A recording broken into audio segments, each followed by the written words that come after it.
সাহাবী ছিলেন হযরত আবু দাহদাহ রাদিয়াল্লাহু তাআলা আনহু। আবু দারদা না, একজন তো আছে আবু দারদা, আরেকজন হলেন আবু দাহদাহ রাদিয়াল্লাহু তাআলা আনহু। ওনার ব্যাপারে কিতাবের মধ্যে আছে, এই হাদিসটাও হযরত আনাস রাদিয়াল্লাহু তাআলা আনহু রিওয়ায়াত করেছেন। হযরত আনাস রাদিয়াল্লাহু তাআলা আনহু বলেন, আন্না রাজুলান ক্বালা ইয়া রাসূলুল্লাহ ইন্না লি ফুলানিন নাখলাতান। একজন লোক আয়েশা নবীজির দরবারে বলল, ওগো আল্লাহর রাসূল, আমার পার্শ্ববর্তী একজন লোকের বাড়ি, ওই লোকের একটা খেজুর গাছ আছে, খেজুর গাছ। ওয়া আনা উকিমু হাইতি বিহা, আমি আমার ঘরের বেড়া দিতে পারতেছি না ওই খেজুর গাছটার জন্য। খেজুর গাছটা বাঁকা হয়ে বাড়িতে পড়ে রয়েছে, তো বেড়া দিতে গেলে এই গাছটা কাটা লাগবে অথবা গাছটা বেড়ার ভিতরে নিয়ে আসতে হবে, কিন্তু এই গাছটা তো আরেকজন লোকের। ইয়া রাসূলুল্লাহ ফামুরহু আইয়ুতিয়ানিহা, ইয়া রাসূলুল্লাহ আপনি ওই লোকটাকে আদেশ করেন সে যেন তার খেজুর গাছটা আমাকে দিয়ে দেয়, মানে এটা যেন আমার জন্য সুবিধাজনক হয়ে যায়, গাছটা যেন আমাকে দিয়ে দেয়। হাত্তা উকিমা বিহা হাইতি, যাতে করে আমি আমার দেয়ালটা দিতে পারি, আমার বাড়ির বেড়া এটা যেন ঠিকভাবে দিতে পারি। ওনাকে বলেন খেজুর গাছটা দিয়ে দিতে। নবীজি সাল্লাল্লাহু আলাইহি ওয়াসাল্লাম ওই লোকটাকে ডাক দিলেন, ফাকাল আতিহা ইয়াহু বিনাখলাতিন ফিল জান্নাহ, ও মিয়া তোমার যে খেজুর গাছটা আছে না, ওই খেজুর গাছটা তুমি এই গরিব সাহাবীকে দিয়ে দাও, এর বিনিময়ে জান্নাতে তোমাকে একটা গাছ দেওয়া হবে।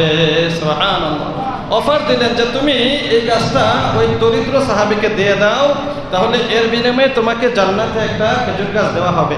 ফাআবা, কিন্তু সেই লোকটা অস্বীকার করলো যে না, আমার খেজুর গাছ আমি দিব না। তো এই লোকটা যে অস্বীকার করলো, এই কথাটা আমার নবীজির সাহাবী হযরত আবু দাহদাহ রাদিয়াল্লাহু তাআলা আনহু শুনলেন। ফাতাহু আবু দাহদাহ, এবার আবু দাহদাহ রাদিয়াল্লাহু তাআলা আনহু ওই লোকের কাছে গেলেন, যায়া বললেন যে ভাই বি'নি নাখলাতাকা বিহাইতি, ও ভাই তোমার যে খেজুর গাছটা নবীজি চেয়েছিলেন ওই খেজুর গাছটা আমার কাছে বিক্রি করে দাও। বলে যে বিক্রি করব না। বলে কিসের বিনিময়ে বিক্রি করবা? না, এটা বিক্রি করবই না। তারপরে আবু দাহদাহ বললেন, তুমি এই খেজুর গাছটা আমাকে বিক্রি করতে হবে আমার কাছে, প্রয়োজনে আমার যে বিশাল বড় একটা বাগান আছে মদিনাতে, যে বাগানের মধ্যে প্রায় 600 খেজুর গাছ আছে, আমি 600 খেজুর গাছের বাগান তোমাকে দিয়ে দেব, তারপরও তুমি এই খেজুর গাছটা আমাকে দিয়ে দাও। সুবহানাল্লাহ। বলে নবীর মহব্বত, নবীর ভালোবাসায় তোমার একটা খেজুর গাছের জন্য আমি 600 খেজুর গাছ তোমাকে দেব। বি'নি নাখলাতাকা বিহাইতি, আমার যে বাগানটা আছে তার বিনিময়ে তোমার একটা খেজুর গাছ আমার কাছে বিক্রি করে দাও। ফাফআলা, এরপরে লোকটা তাই করলো, অর্থাৎ এই একটা খেজুর গাছ বিক্রি করে দিল 600 গাছ বিশিষ্ট বাগানের বিনিময়ে। তারপরে ফাআতাহুন নাবিয়্য সাল্লাল্লাহু আলাইহি ওয়াসাল্লাম, আবু দাহদাহ রাদিয়াল্লাহু তাআলা আনহু নবীজির কাছে আসলেন। আয়েশা বললেন, ইয়া রাসূলুল্লাহ ক্বাদ বিতাতুন নাখলাতা, ইয়া রাসূলুল্লাহ ওই খেজুর গাছটা তো আমি কিনে ফেলেছি, ফাজআলহা লাহু, আপনি আবার ওই খেজুর গাছটা গরিব সাহাবীকে দিয়ে দেন। সুবহানাল্লাহ। বলে খেজুর গাছটা আমি কিনেছি। নবীজি বললেন, কিসের বিনিময়ে কিনেছো? বলে যে ইয়া রাসূলুল্লাহ আমার যে মদিনাতে একটা বাগান আছে, বাগানের ভিতরে বিশাল একটা আলিশান ঘর আছে এবং সুমিষ্ট পানি পান করার মতো একটা কুয়া আছে, সব কিছুর বিনিময়ে ওই যে আপনি চাইছিলেন তার কাছে খেজুর গাছটা সে দেয় নাই, আমি আপনার মহব্বতে তাকে সব দিয়ে দিয়েছি, খেজুর গাছটা নিয়েছি। সুবহানাল্লাহ।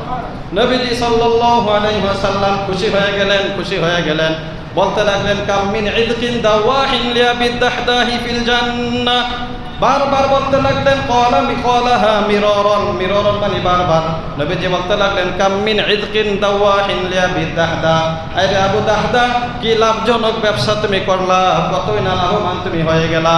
সুবহানাল্লাহ। বলে আবু দাহদাহ তুমি খুব ভালো ব্যবসা করেছো, লাভবান হয়ে গেছো, তুমি অনেক লাভজনক ব্যবসা করেছো। একটা গাছকে তুমি একটা বাগান দিয়ে কিনেছো, এর মানে তুমি লস হও নাই, তোমার লস হয় নাই, তুমি লাভবান হয়েছো। কারণ জান্নাতে তোমার জন্য এরকম নবীর মহাব্বতের কারণে বহু খেজুর বাগান বেষ্টিত, তোমার থোকা গাছের মধ্যে থোকা খেজুর থাকবে। দাওয়াহিন মানে পাকা খেজুর বিশিষ্ট গাছ। বলে যে এরকম গাছ তোমার জন্য জান্নাতে থাকবে, শুধু নবীর মহাব্বতে তুমি তোমার এই বাগানটা দিয়ে দিয়েছো। সুবহানাল্লাহ। এবার সাহাবী বাগানে আসলেন, ফাতামরাতাহু তার স্ত্রীর কাছে আসলেন, আয়েশা বললেন, ইয়া উম্মাদ দাহদা উখরুজি মিনাল হাইতি, হে বিবি বাগান থেকে বের হয়ে যাও, কারণ এই বাগানটা বিতুহু, আমি বাগানটা বিক্রি করে ফেলেছি। এবার স্ত্রী বলল, ব্যাপার কি? এত সুন্দর একটা বাগান, এত বিশাল বাগান, কত টাকা বিক্রি করলা, কেন বিক্রি করলা? স্বামী এবার উত্তর দিল, বিবি বাগানটা কোনো টাকার বিনিময়ে বিক্রি করি নাই, বরং নবীজির মহব্বতে বিনাখলাতিন ফিল জান্নাহ, জান্নাতের খেজুর গাছের আশায় এই বাগানটা আমি বিক্রি করে দিয়েছি। সুবহানাল্লাহ। স্ত্রীও তো এমন ছিলেন। স্ত্রী এবার খুশি হয়ে বললেন, রবিহাল বাইউ আবা দাহদা, হে আবু দাহদা, বড় লাভজনক ব্যবসা তুমি করেছো, তোমার ব্যবসা বড় লাভজনক হয়েছে। সুবহানাল্লাহ। স্ত্রীও ছিলেন নবীর প্রেমিক, স্বামীও ছিলেন নবীর প্রেমিক। বলে যে নবীর ভালোবাসায় তুমি গাছ বাগানটা দিয়ে দিয়েছো, সমস্যা নাই। কিতাবে লেখে ওনার ছেলের মুখে কিছু খেজুর ছিল, ছেলেকে বলছে, বাবা খেজুরটা মুখ থেকে ফেলে দাও, কারণ বাগানটা বিক্রি করেছি, আসো আমরা বাগান থেকে বের হয়ে যাই। সুবহানাল্লাহ। বের হয়ে গেলেন বাগান থেকে।